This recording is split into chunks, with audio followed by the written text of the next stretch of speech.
Welcome to the next guide on our channel. This time we will show you the exchange of the camera glass in the iPhone 7.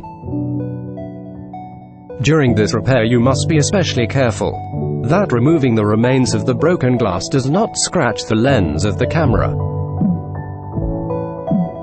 It may cause that it will not catch the right focus.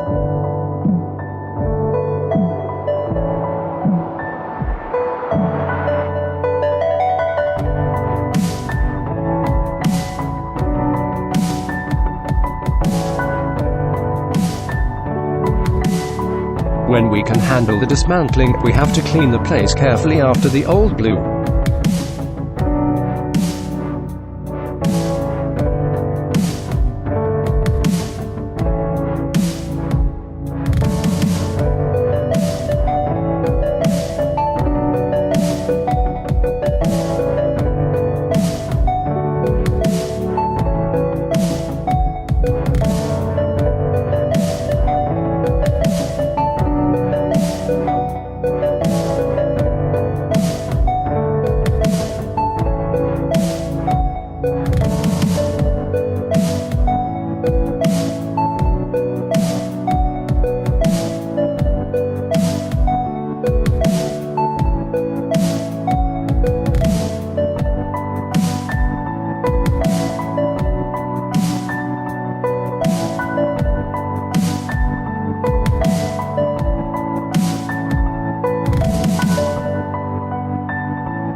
When installing a new glass, it is best to use a silicone-based adhesive.